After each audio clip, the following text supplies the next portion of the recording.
అనుకున్న పనులు జరగడానికి బ్రహ్మశ్రీ గోరుగుంట్ల సురేష్ బాబు గారిచే వారాహి పాశుపత హోమం. సార్, ఎన్ని వైవిధ్యభరితమైన పాత్రలు మీరు పోషించారు కదా! ఆల్మోస్ట్ ఎన్ని క్యారెక్టర్స్, ఎన్ని సినిమాలు చేసి ఉంటారు సార్? 218 ఎన్నో ఉన్నాయండి. సో, ఇన్ని క్యారెక్టర్స్‌లో ఆల్ టైమ్ ఫేవరెట్ పాత్ర మీది ఏది? ఎందుకు? అండ్ ఈ సినిమాలో ఈ పాత్ర చేయకుండా ఉండుంటే బాగుండేది, అనవసరంగా చేశానురా అనుకున్నారా? ఒక సినిమా కోసం ఆదిలాబాదు ఫారెస్ట్‌కి పంపించాడు కృష్ణవంశీ గారు. హ్మ్. అక్కడికెళ్ళి శ్రీయాంజనేయం. హ్మ్. దాంట్లో వెయిట్ పుటప్ అవ్వాలండి బాగా. హ్మ్. 100 కేజీల పైన ఉండాలిరా నువ్వు, ఇలా ఉండాలి మృగంలాగా. ఏంటో ఆయన చెప్పడం గురువుగారు మనకి మన డైరెక్టరు, ఒక్కో డైరెక్టర్ నేనెళ్ళి అక్కడికెళ్ళి మొత్తం వాళ్ళు చేసే మేనరిజాలని ఎలాగా వాడు మంత్రాలు చేస్తాడు. అసలు ఒరిజినల్‌గా మంత్రగాడు హ్మ్. అంత పర్సనాలిటీలో ఉండరండి. ఉండరు. మన ధనరాజు ఆర్టిస్ట్ ఉన్నాడు చూసారా? హ్మ్. అలా ఉంటారు. హ్మ్. ఏదో ట్రాన్స్‌లో ఉంటాడు. ఏదో ఇలాగా అనుకుంటూ ఉంటారన్నమాట. గట్టిగా గాలేస్తే ఊడిపోయేటట్టు. ఆ! వాళ్ళ దగ్గర ఎక్కువ సేపు కూర్చున్న డేంజరే. హ్మ్. నేనప్పటికి ఆంజనేయ స్వామి డాలర్ కట్టుకొని వెళ్ళమన్నారు అందరూ. హ్మ్. అలా వెళ్ళి 2, 3 సార్లు చూసి వాడేంటంటే ఎక్కువ నైట్‌లు మెలకువగా ఉంటారండి. హ్మ్. డేలో నిద్రపోతుంటాడు. హ్మ్. అదే కాన్సెప్ట్ దీంట్లో పెట్టాడాయన. అచ్చా!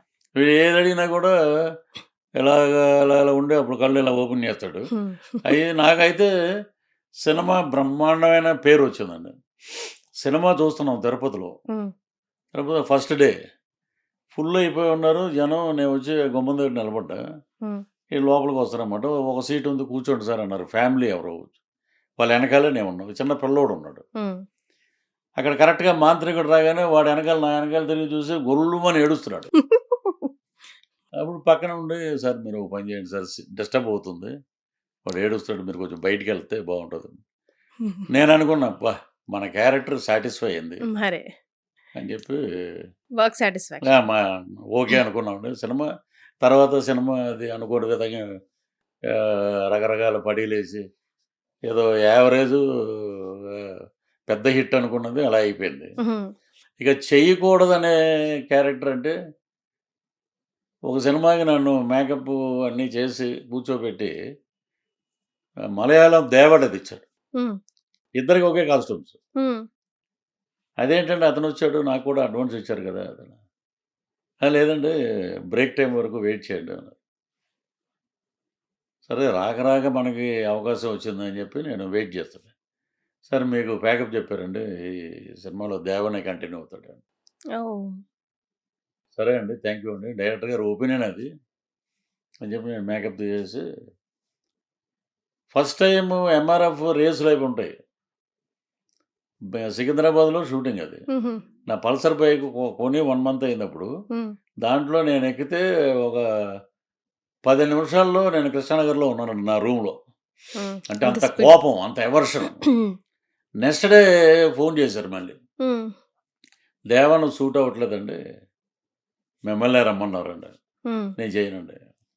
చేయననేసారు. నేను చేయను. హ్మ్. నాకు ఆ డైరెక్టర్ నచ్చలేదండి. నేను చేయనండి. హ్మ్. అలాగా. ఒకటి వచ్చింది కూడా వద్దనుకున్నాను. ఇది ప్రేమించిన క్యారెక్టరు. హ్మ్. ఇది పెద్దగా ఆడకపోతే అక్కడ ఒక డిసప్పాయింట్‌మెంట్. హ్మ్. అలా జరిగింది. ఇంకా ఇలాంటి పాత్ర అయితే బావుంటది. ఇలాంటి పాత్ర నేను చేస్తే బావుంటది. నేను చేయాలనుకుంటున్నాను. అలాంటి పాత్ర ఏదైనా మీ మైండ్‌లో ఉందా? అది ఉందండి. ఎప్పటినుంచో ఉంది. నేను వేలు గారు బతికున్నప్పుడు కూడా నేను అదే చెప్పేవాడిని. హ్మ్. సుత్తివేలు గారు ఒక క్యారెక్టర్ చేశారు. ఫ్రస్ట్రేటెడ్ కానిస్టేబుల్ ఆ! 'ప్రతిఘటన' సినిమా. హ్మ్. దాంట్లో అద్భుతమైన వేషం ఆయనది. ఆవిడ మెంటల్ అయిపోయి వైజాగ్ రోడ్ల మీద ట్రాఫిక్ కంట్రోల్ చేస్తుంటాడు. అందరిని ఇలా ఎళ్ళండి, అలా ఎళ్ళండి అని. కనపడినోళ్ళందరినీ నీ క్యారెక్టర్ ఇలాంటిది అని అలాగ మాట్లాడుతా, మాట్లాడుతా ఉంటది ఆ క్యారెక్టర్. పిచ్చోడు. హ్మ్. వాడే రివెంజ్ తీసుకుంటాడు లాస్ట్‌లో. హ్మ్. అది నాకు బాగా నచ్చిన వేషం. అలా. అదే సినిమాని నాయకుళ్ళు ఆ ట్రాక్‌ని కొంచెం మార్చిపెట్టారు. హ్మ్.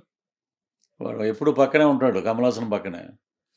బాబా మేరా బాబా మర్ గయా అంటుంటాడు. హ్మ్. హ్మ్. ఏం అవునండి. తెలియనట్టు ఉంటాడు. ఆ అవును. చిన్నప్పుడు అలాగే ఉన్నాడు. పెద్దయ్యాక కూడా అలాంటి క్యారెక్టర్‌నే పెట్టారు దాంట్లో. హ్మ్. వాడే కాల్చేస్తాడు. హ్మ్.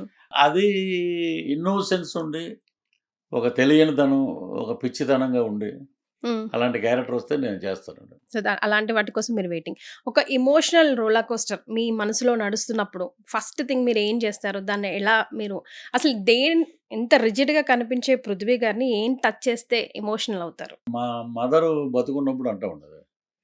మా అబ్బాయి కారు తోలితే పక్క సీట్‌లో నేను కూర్చోవాలి ఎప్పుడని. ఆ హ్మ్. పక్క సీట్ ఎప్పుడు ఖాళీగానే ఉందది. హ్మ్. ఇది సినిమాలో 'అత్తారింటికి దారేదిలో' కారు వెనక సీటుకి, ముందు సీటుకి తేడా అని అలా పెట్టాడాయన. డైలాగ్. నేను పక్క సీట్ వైపు చూసుకున్నప్పుడు మా అమ్మగారు చనిపోయిన జనవరి 18వ తారీఖు నేనేదో షూటింగ్‌కెళ్తున్నా ఏదో రాజమండ్రి ఎక్కడో. హ్మ్. ఫ్లైట్ మిస్ అయిపోతే కారులో వెళ్తున్నాం. హ్మ్. ఆ పక్క సీట్ చూసి ఆ రోజు నాకు కళ్ళంట అమ్మ గురించి ఏదైనా చెప్తే ఎమోషన్ అయిపోతాను. హ్మ్. అలాగే మా పాప now she is doing as a heroine ఇప్పుడిప్పుడు చేస్తుంది ఇప్పుడు. ఓహ్! వావ్! 2, 3 సినిమాలు ఆల్రెడీ చేసింది. 'కొత్త రంగుల ప్రపంచం' అని ఒక సినిమా డెబ్యూ అండి అది. హుహుహు. తర్వాత 'తెరచాప' అని ఒక సినిమా వచ్చింది. సూపర్. ఇప్పుడు 'పిఠాపురంలో అలా మొదలైందని' చంద్రమహేష్ గారి సినిమా. హుహు. అదోసం తను అది రిలీజ్ అయిందంటే తనకి మంచి నేమ్. హ్మ్. తను తన కెరీర్‌ని పక్కన పెట్టి నాకు కోవిడ్ వచ్చినప్పుడు 2000లో హ్మ్. అసలు ఎవ్వరు కోవిడ్ సెక్షన్‌కి నాట్ అలౌడ్ అండి. ఏమన్నా ఎంత పెద్దోడని అవును. ఒకటి అప్పట్లో. అప్పుడు చాలా సివియర్‌గా ఉంది. హ్మ్. మనం పెద్దవాళ్ళని కోల్పోయాం అప్పుడు. చాలా. బాలసుబ్రహ్మణ్యం గారిని వీళ్ళందరిని. హ్మ్. ఆ టైంలో నా కోసం ఎక్కడ శంషాబాద్ నుంచి ట్రావెల్ చేసుకుంటూ కారేసుకొని మిలిటరీ హాస్పిటల్‌కి వచ్చి సికింద్రాబాదు వెయిట్ చేసి, మళ్ళీ ఎర్లీ మార్నింగ్ ఒక అమ్మాయి, ఒక ఆడపిల్ల ఎర్లీ మార్నింగ్ మన హైదరాబాద్ సిట్యుయేషన్స్ తెలుసు మనకి. తెల్లారుజామున 3 గంటలకి మళ్ళీ ఇంటికెళ్ళి, మళ్ళీ ఆ కాఫీ తయారు చేసి, మళ్ళీ అయి చేసుకొని, మళ్ళీ ఇక్కడికి రావటం. మళ్ళీ ఇక్కడ నైట్ అంతా ఇక్కడ స్టే చేయటం అంటే నిజంగా హ్యాట్స్ ఆఫ్ టు హర్. మా మదరు సెకండ్ మదర్. మా మదరు అలాగా వచ్చి చేస్తే ఎలా ఉంటదో అలాగా తను. సో, తన గురించి కూడా ఇప్పుడు ఏమైందంటే సోషల్ మీడియా ఏదన్నా ఇప్పుడు నా మీద ఏదన్నా సెటైర్‌లు ఎయలేక హ్మ్. ఆడపిల్లలని కూడా చూడరు. బ్యాడ్‌గా ఏదో కామెంట్‌లు పెడుతుంటారు. హ్మ్. సో, తను కూడా ఏం పెద్ద పట్టించుకోదు. సో, తను కూడా వర్క్ మోటివ్. నాకు వీళ్ళిద్దరు మా మదర్‌ని గాని, నా కూతురిని గాని ఏదన్నా ఎవరైనా ఏదైనా అంటే మటుకు నేను ఏదో అంటారు చూసారా? నవల్స్‌లో రాస్తారు. బోరున మగవాడు ఏడవకూడదు. హ్మ్. ఆ గదిలోకెళ్ళు ఎక్కడో మన బాధని అలా వ్యక్తపరుచుకుంటూ ఉంటాం. కానీ తనకి ఇష్టమా సార్ ఇండస్ట్రీలో తను రావడం, తను తను నిలబెట్టుకోవడం? ఆల్రెడీ హోటల్ మేనేజ్మెంట్‌లో she got a gold medal. హ్మ్. ఇక్కడే లియోనియాలో చేసింది. హ్మ్. ఆఫర్ వచ్చింది దానికి Malaysia. So, she want to do movie ఇండస్ట్రీలో ఉండాలి. వెరీ గుడ్ డాన్సర్ అండి. హ్మ్. ఆ డాన్స్ నేను చేయాలంటే స్టెప్ ఒక 5 ఏళ్ళు పడతది. హ్మ్. అంత డాన్సరు. సో, తను ఎంచుకున్న మార్గంలో తనే ఎళ్తది ఆడిషన్‌లకి. తనే చేస్తుంది. So, she will get good result in one day. She should get. Yes. కానీ ఇప్పుడున్న ఫాస్ట్ స్పేస్‌లో అమ్మాయిలకి చాలా ఛాలెంజింగ్‌గా ఉంది సార్. అప్పట్లాగా లేదు గదా! ప్రతి డే ఒక ఛాలెంజింగే గదా! సో, అంత పవర్‌ఫుల్‌గా ఉంటదా? అవన్నీ ఫేస్ చేయగలుగుతదా? వాటన్నిటికి సమాధానం చెప్పగలుగుతదా? అసలా తను మీరు గూడా మాకు చాలా మందిని కమెంట్ జేస్తుంటారు జోక్‌గా. అటు పోతుంటే అట్లా కమెంట్ జేసేస్తా ఉంటారు. మీరు, రఘుబాబు గారు మీ అందరికి అలవాటది.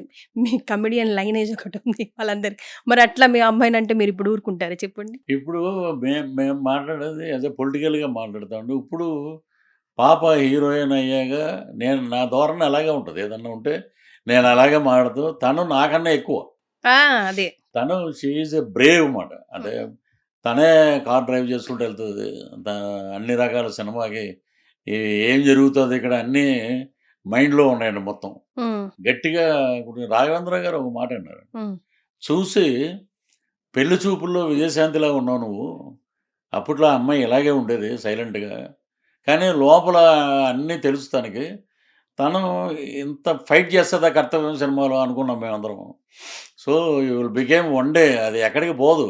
నీ హ్మ్. ఎఫర్ట్స్‌కి అన్నిటికి ఒక రోజు తలుపు తడతది ఇండస్ట్రీ. Don't worry. హ్మ్. డోంట్ డ్ నువ్వు తగ్గొద్దెక్కడ. హుహు.